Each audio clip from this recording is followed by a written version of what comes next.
अगर आप लोग भी यही सोचते हैं कि स्मोकिंग करने से आपके बाल गिर रहे हैं या फिर हेल्दी डाइट आपके हेयर फॉल को कम कर देगी, तो भाई आप बिल्कुल गलत सोच रहे हैं और ऐसा कुछ भी नहीं होता। और जिन सभी रीजंस की वजह से आपके बाल गिर रहे हैं वो तो कभी आपने सोचे भी नहीं होंगे। इसलिए इस वीडियो में मैं आपको 5 ऐसे साइंटिफिक रीजंस बताने वाला हूँ जो कि मेन प्रॉब्लम है आपकी हेयर फॉल या हेयर लॉस होने का। सो ये वीडियो आप लोगों के लिए बहुत ज्यादा इंपॉर्टेंट होने वाली है, तो वीडियो को बिना स्किप किए एंड तक जरूर देखना। तो चलिए वीडियो को शुरू करते हैं। तो भाई सबसे पहले तो ये जानना बहुत जरूरी है कि आपको हेयर फॉल हो रहा है या हेयर लॉस, क्योंकि हेयर फॉल में हमारे डेली 50 से 100 बाल गिरते हैं ताकि इनकी जगह नए बाल आ सके, लेकिन हेयर लॉस में बाल गिरते तो हैं लेकिन इनकी जगह नए बाल नहीं आते। हेयर लॉस में बेसिकली हेयर लाइन का पीछे हटना, स्कैल्प में पैचेस दिखना या फिर ओवरऑल डेंसिटी का कम होना दिखाई देता है, जिसमें आपको नहाते वक्त बाल गिरते हुए नजर आते हैं या फिर कंघी करते वक्त आप बालों को टूटते हुए देख सकते हैं। इसलिए सबसे पहले ये जानना बहुत जरूरी है कि आपको हेयर फॉल हो रहा है या हेयर लॉस। अगर आपको हेयर फॉल हो रहा है तो ये इतनी बड़ी बात नहीं है, लेकिन अगर आपको हेयर लॉस हो रहा है और आपने इसे इग्नोर किया तो आप कुछ सालों के अंदर गंजे भी हो सकते हैं। दूसरी इंपॉर्टेंट चीज ये जानना है कि आपके हेयर लॉस का रीजन क्या है, क्योंकि हेयर लॉस के काफी सारे रीजंस होते हैं और इन रीजंस को जाने बगैर आपके हेयर लॉस का ट्रीटमेंट करना इम्पॉसिबल है। एग्जाम्पल के तौर पर अगर आपकी बॉडी के अंदर बायोटिन की कमी है और आप जितने मर्जी ऑयल को यूज कर लो, इससे कुछ फायदा नहीं मिलने वाला। इसलिए चलिए उन 5 रीजंस के बारे में जानते हैं जो कि मेन प्रॉब्लम बनते हैं आपके हेयर लॉस होने का, और इनमें से एक या दो रीजंस की वजह से आपके बाल गिर रहे हैं। और रीजन नंबर 3 तो हर बंदा ही करता है जिसकी वजह से उनको हेयर लॉस देखने को मिलता है।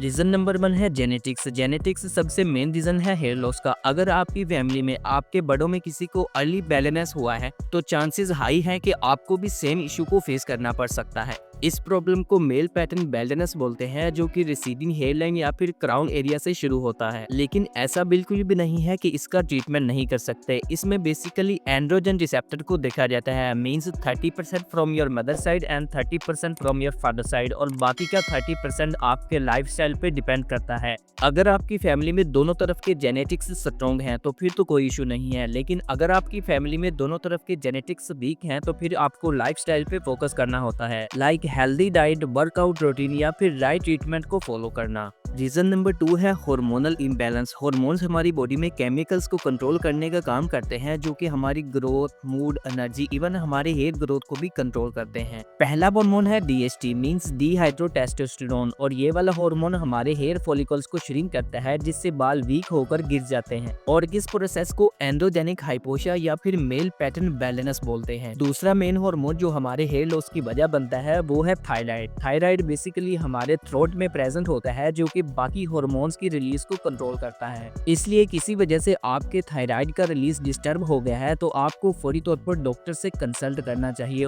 और अपना थायराइड ट्रीटमेंट शुरू करवाना चाहिए, like medicine intake, healthy diet या फिर हेल्दी लाइफस्टाइल को फॉलो करना। और तीसरा हार्मोन जो हमारे हेयर लॉस की वजह बनता है वो है कोर्टिसोल। कोर्टिसोल बेसिकली एक स्ट्रेस हार्मोन है जिसका डायरेक्ट लिंक होता है हमारे टेस्टोस्टेरोन और थायराइड ग्लैंड से। अगर आपकी बॉडी के अंदर कोर्टिसोल ज्यादा प्रोड्यूस होगा तो ये हमारे हेयर लॉस की वजह बनते हैं, जिसको हम टेलोजन इफ्लोवियम बोलते हैं, और इसको हम रीजन नंबर 5 में डिस्कस करेंगे। तो भाई ये हैं वो दो मेन रीजंस जो आपकी हेयर लॉस की वजह बनते हैं, और अगर इनकी वजह से आपको हेयर लॉस नहीं हो रहा तो अगली आने वाले 3 रीजंस की वजह से हो सकता है। सो वीडियो को बिना स्किप किए एंड तक जरूर देखना। रीजन नंबर 3 है रॉन्ग हेयर केयर रूटीन को फॉलो करना। हम में से बहुत सारे लोग हेयर केयर रूटीन को तो फॉलो करते हैं, लेकिन क्या आपको पता है कि ये हेयर केयर रूटीन आपके बालों के लिए ठीक है भी कि नहीं? क्योंकि हम लोग डेली लाइफ में ऐसे बहुत सारे प्रोडक्ट्स को यूज करते हैं जो कि हमारे हेयर लॉस की वजह बनते हैं, लाइक एक सल्फेट शैम्पू को यूज करना। अगर आप इनमें से किसी भी शैम्पू को यूज करते हो तो इनको आज से ही बंद कर दो, क्योंकि इनके अंदर सल्फेट प्रेजेंट होता है जो कि आपकी स्कैल्प को ड्राई और रफ बनाता है। इसलिए ये सभी सल्फेट फ्री शैम्पू को यूज करो। और अगर आप बहुत सारे हेयर स्टाइलिंग प्रोडक्ट्स को यूज करते हो, लाइक हेयर ड्राइड,